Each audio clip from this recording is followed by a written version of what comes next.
वालेकुम dear students, कैसे हैं आप सब। मुझे उम्मीद है कि आप सब खैरियत से होंगे। Once again I welcome you all to my channel Shahid Saraj education point. बेटा, इससे पहले हमने यूनिट नंबर 2 का पहला टॉपिक पढ़ा था, that is meaning of a value. आप ये देख सकते हो, meaning of a value, we have completed this. और मीनिंग ऑफ ए वैल्यू में मैंने आपके साथ 3 डेफिनेशंस डिस्कस किए थे। One was M. Harlambus, then Kane States, and then R.K. Mukherjee. Right? Now, today we have another interesting and very important topic, that is need and importance of human values. Right, my dear. तो आज हम बात करेंगे कि जो human values है या values है, इनकी नीड और इम्पोर्टेंस। बहुत सिंपल और बहुत important question can be asked in your examination. Right, तो चलिए स्टार्ट करते हैं without any delay. Let us start.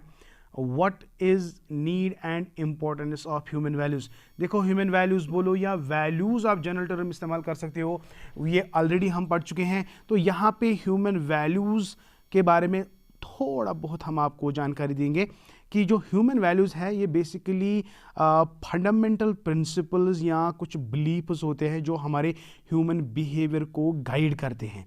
ठीक है ना बेटा। तो अगर आप पहली ही टर्म देख सकते हो ना, पहला टर्म जो यहाँ पे मैंने लिखा है कि ये जो ह्यूमन वैल्यूज़ है, शाबाश, ह्यूमन वैल्यू जो है ये फंडामेंटल प्रिंसिपल्स है या बिलीफ है जो गाइड करता है ह्यूमन बिहेवियर को एंड इंटरेक्शंस। राइट, तो पहला पॉइंट क्या याद रखना, ह्यूमन वैल्यूज और फंडामेंटल प्रिंसिपल्स और beliefs that guide human behaviour and interactions. Right, तो ये पहला पॉइंट है। ठीक है बेटा, ओके बेटा।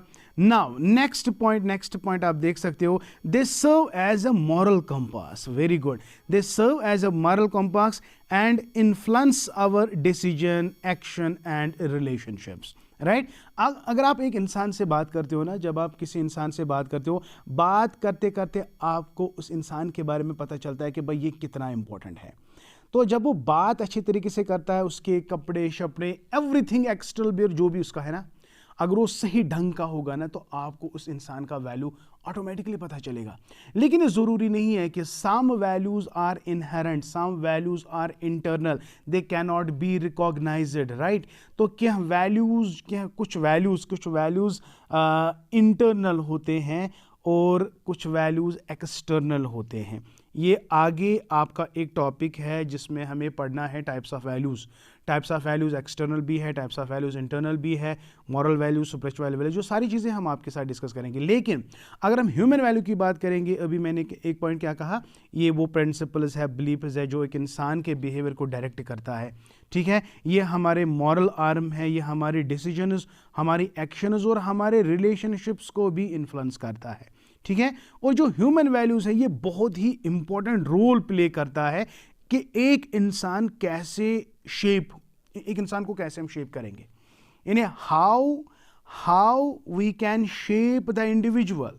राइट, तो ह्यूमन वैल्यू जो है, they play a crucial role in shaping individual, not only individual but communities and societies. जाहिर सी बात है, when there is an individual there is society, and when there is community, society etcetera. तो अगर एक individual को हम shape करेंगे, we are shaping the community. अगर हम कम्युनिटी को शेप करेंगे, we are actually shaping the society and as a whole. I hope बेटा this is clear to you. तो बेटा, कल अगर आपको डिफाइन करना होगा कि what do you mean by human values, तो आप आराम से लिख सकते हो भाई कि ह्यूमन वैल्यूज सर ये फंडामेंटल प्रिंसिपल्स है जो हमारे ह्यूमन बिहेवियर को गाइड करता है, ये हमारा मॉरल कंपास है, ये हमारे डिसीजंस को, हमारे एक्शंस को, हमारे रिलेशनशिप्स को क्या करता है, इन्फ्लुएंस करता है। इतना ही नहीं, ह्यूमन वैल्यूज़ जो है बेटा ये क्रूशियल रोल प्ले करता है in shaping individual, in shaping communities, societies and as a whole. I hope beta this is clear. Now my dear, here are some key reasons for the need and importance of values. अब हमारा topic क्या है बेटा, हमारा topic basically है need and importance. सही बात है ना। तो ये नीड एंड इम्पोर्टेंस जो ह्यूमन वैल्यूज़ है, यहाँ पे मैंने की रीजंस लिखे हैं। तो लगभग 7-8 पॉइंट्स हैं। इन 8 पॉइंट्स को आप बहुत आराम से देखेंगे, very simple and very easy to understand. Okay, bore तो नहीं हो रहे हो ना बेटा? ओके, तो पहला पॉइंट आप देख सकते हो कि ये जो ह्यूमन वैल्यूज है, ह्यूमन वैल्यूज, तो they are ethical foundation. Simple. Ethical foundation का मतलब क्या है बेटा? इथिकल फाउंडेशन का मतलब है एक इंसान में ये डिस्टिंग्विश, ये रिकॉग्निशन मिलती है कि what is right and what is wrong. He can differentiate between what is good and what is bad, what is just and what is unjust. So basically जो human values है ना, they form the base of moral reasoning. They help individual make ethical choices in their personal and professional lives. बेटा बहुत simple है यार। तो पहला point, why human values are important? Because sir they are ethical foundations. तो human values जो है ये हमें प्रोवाइड करता है कि इथिकल फाउंडेशन एक इंडिविजुअल की, जिससे एक इंडिविजुअल को रॉन्ग और राइट में फ़र्क नज़र आए, गुड क्या है, बैड क्या है, जस्टिस क्या है, अनजस्टिस क्या है, ये सारी चीज़ें इसको पता चलता है व्हेन किसे, जब इसमें क्या होंगे भाई, ह्यूमन वैल्यूज़, राइट? सिंपल। तो नेक्स्ट पॉइंट अगर हम पढ़ेंगे, सोशल कोहेजन। तो वैल्यूज़ जो है सच एज क्या क्या, respect, empathy, cooperation, foster social cohesion. एक इंसान को दूसरे इंसान के साथ मिलाना, एक हारमोनियस रिलेशनशिप आपस में बिल्ड करना, ये किसकी वजह से आएगा? जब आप में बेटा ह्यूमन वैल्यूज़ होंगे। ह्यूमन वैल्यूज़ का मतलब है बेटा when you respect each other, when you love each other, when you help each other, when you cooperate each other. So इसका मतलब है you are making a social bond with in each other, right? तो social bond, social cohesion and harmonious relationship not only with the individuals but with the communities, and when with communities with different societies, right? So this is how the values are actually important.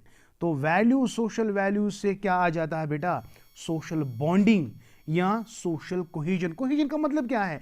Cohesion का मतलब क्या है? It's a bond between the people and the people, how they interact with each other, and एक इंसान दूसरे इंसान के साथ एक अच्छी तरीके से इंटरेक्शन करता है ना, तो वहीं से आपको पता चलता है कि ये भाई वैल्यूबल है।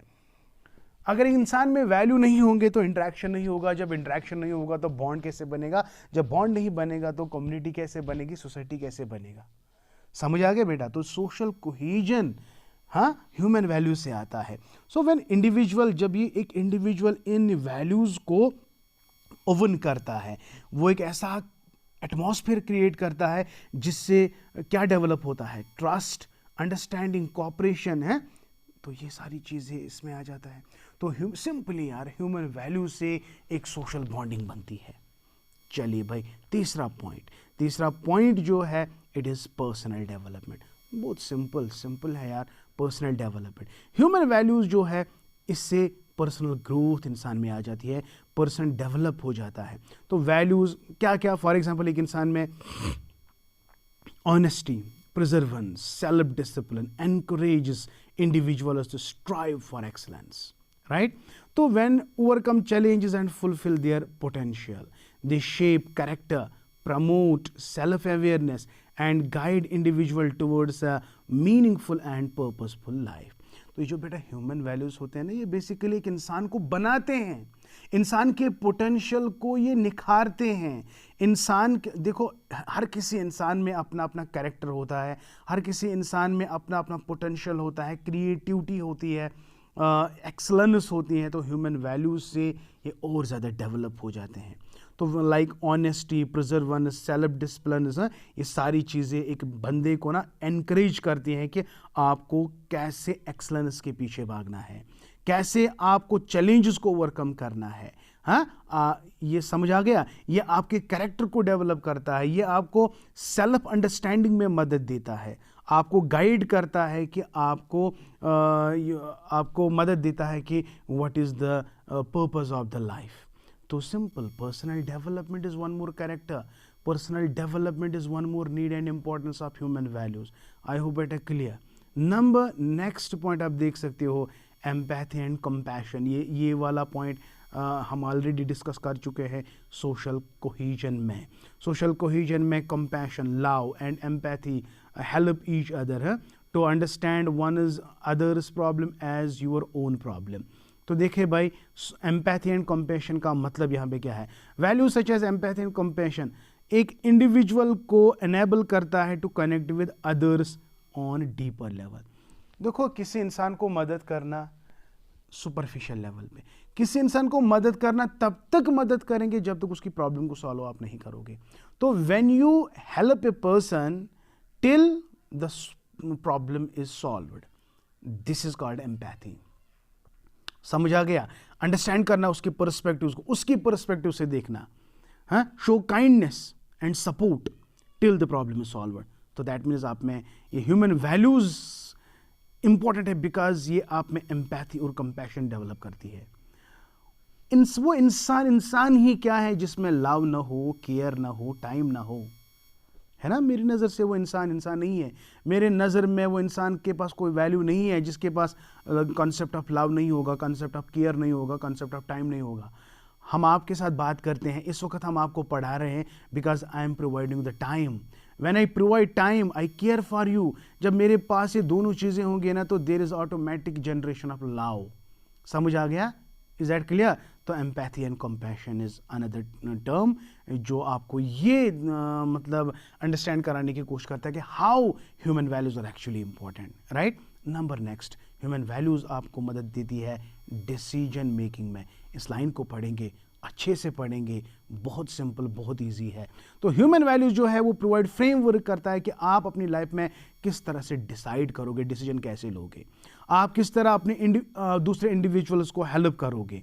समझ आ गया बेटा? अपनी एक्शंस को, अपनी चॉइसेस को, हाँ, आप होल्ड करोगे बेटा, ठीक है। अगर आपको कोई डिफिकल्ट सिचुएशन आती है तो आपको एक डिसीजन खुद लेना पड़ता है। तो अगर आपके पास वैल्यूज होते हैं ना, ह्यूमन वैल्यूज, तो they will actually help you in making right decisions eight right times. Clear? Okay. And not only this, अगर आप में ह्यूमन वैल्यूज है तो आपके अगर कितना भी कॉन्फ्लिक्ट हो, उन कॉन्फ्लिक्ट्स को आप इजीली रिजॉल्व कर सकते हो। तो कॉन्फ्लिक्ट्स को रिजॉल्व करने के लिए आपके पास बेटा ह्यूमन वैल्यूज का होना बहुत जरूरी है। If you don't have the human values, you can not resolve your conflicts. तो वैल्यूज जो है, फॉर एग्जांपल, आप में टॉलरेंस लेवल होनी चाहिए। आपको अगर आपको किसी से नाराजगी है तो फॉरगिवनेस का कॉन्सेप्ट आप में होना चाहिए। You must respect for the diversity facility, you must create peaceful environment around you. And अगर आपके पास वैल्यूज है, ह्यूमन वैल्यूज है, आप कॉन्फ्लिक्ट्स को इजीली रिजॉल्व कर सकते हो। तो ये लाइंस आप अच्छे से पढ़ेंगी तो बिल्कुल सिंपल है, इजी टू अंडरस्टैंड है, नथिंग टू एल्स। तो ये सारी चीज़ें अगर आप में आएंगी ना, तो डेफिनेटली आप में एक लीडरशिप का कॉन्सेप्ट आएगा। भाई, लीडरशिप क्वालिटी किस में आएगा? One who Leeds. कौन लीड करेगा? अगर वो इंसान जो खुद वैल्यूबल है, हाँ, समझ आ गया? तो जिसमें concept of integrity, accountability and fairness होगा, ट्रस्ट होगा, तो इसी में एथिक्स से लीडरशिप आएगा। और ये भी एक इंपॉर्टेंट पॉइंट है किसमें? शाबाश, value, how these human values are important.